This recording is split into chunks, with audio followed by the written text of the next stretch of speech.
angry and hungering for their twisted version of revenge. Not for a second.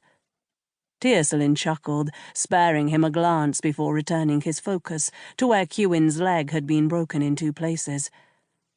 A faint dizziness spread through him, the result of the healer using Cuinn's own energy to help with the healing.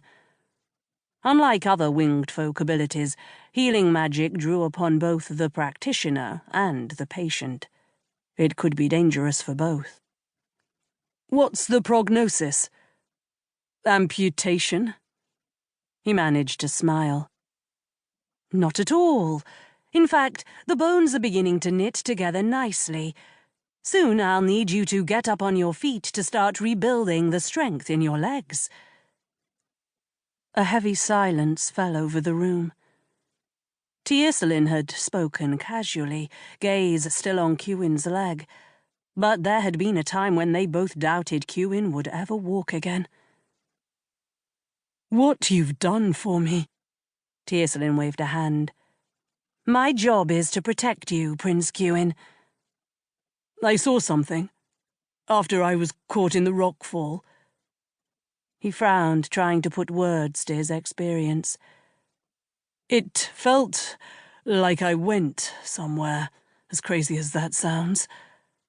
Green fields, a bright blue sky, brighter than I've ever seen. And then it vanished. Maybe I was just hallucinating."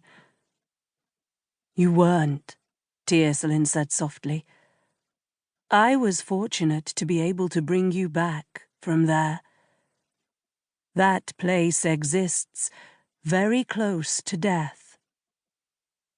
Silence filled the room as Cuinn processed the depth of what Talyn had done for him, the power he must have. "Talyn, I owe you my life. You should be head of the healers." "I'll leave that to Justar." Talyn spoke of his eldest brother, the man who'd taken the position of Mithranar's head healer after his predecessor's violent murder. Her killer still hadn't been found, but had probably been vengeance. That unspoken thought resounded through the room for a moment, but neither was willing to broach the subject. Talyn only smiled warmly.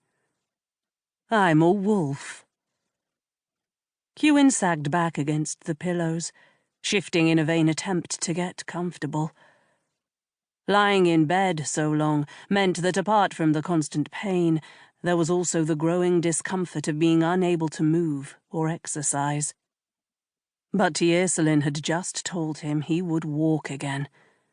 Without that, he would still have been able to fly, but it would have been limited and difficult. This was everything he'd hoped for. He began humming under his breath, a wordless tune but one he threaded with his song magic, telling Talyn in a way that words never could how grateful and relieved he was. The healer's work faltered, and tears welled in his grey eyes. "You're welcome, Prince Cuinn," he whispered. Later that day, a knock at the door woke him from a restless nap. He stared around, blinking. The room was empty. "Come in." Corin entered, bowing in a way that made Cuinn itch. "We received a letter from your brother, Your Highness. One of Captain Dynan's Aimseer friends delivered it this morning." He really wished they would all stop bowing and calling him that. He hated the title. Hated that good men who'd risked their lives for him twice now felt like they had to treat him differently, like he was more important than they were. That couldn't be further from the truth. "Finally. On a scale of furious to downright murderous, how bad is it?" Talyn had helped him write a letter to his family, in one of his brief lucid moments after first arriving in Ryathel. It told them he'd gotten bored on Sparrow Island, where Anrun Windsong had promised to inform them Cuinn was going, and left to visit the reputedly beautiful southeastern coastline of Calumnia. Talyn had picked one of the most expensive inns in Ryathel as a